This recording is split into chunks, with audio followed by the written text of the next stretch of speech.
اس وقت social media پہ جو نام گردش کر رہے ہیں اور جو ڈیٹا ریلیز ہو چکا ہے، یہ سارا فیک ہے۔ اور اس میں درست وہ ہے جو ابھی آپ اپنی اسکرین پر جس پکچر کو دیکھ رہے ہیں، یہ درست ہے۔ اور یہ ماجرا کیا تھا کہ دل کے پھپھولے جل اٹھے سینے کے داغ سے، اس گھر کو آگ لگی گھر کے چراغ سے۔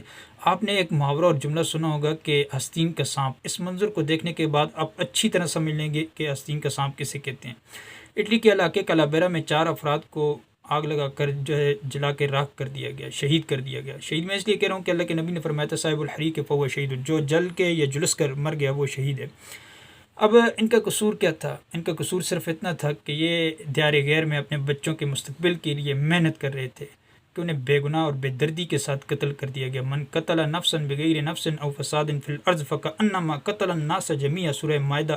جس نے بے گناہ کسی ایک شخص کو قتل کیا تو گویا کہ اس نے پوری انسانیت کو جو ہے وہ قتل کیا۔ ذرا سوچیے یہ مزدور کون تھے؟ کوئی اپنے بوڑھے ماں باپ کا سہارا تھا، کوئی اپنی اولاد کی امید تھا، کوئی اپنی بہن کے خوابوں کا محافظ تھا، مگر جب انہوں نے اپنے حقوق مانگنے کی کوشش کی یا اپنے عزت کے ساتھ جینے کی کوئی بات کی تو ان کی زندگیاں چھین لی گئی۔ حالانکہ سنن ابن ماجہ کی روایت ہے، اللہ کے نبی نے فرمایا تھا کہ اوت الاجیرہ اجرہ قبل ان یجف عرقہ، مزدور کا پسینہ خشک ہونے سے پہلے اس کی مزدوری دے دو۔ اسلام تو مزدور کے حقوق کی حفاظت سکھاتا ہے، مگر افسوس دنیا کے کئی حصوں میں آج بھی مزدور استحصال، ظلم اور بے بسی کی زندگی گزارنے پر مجبور ہے۔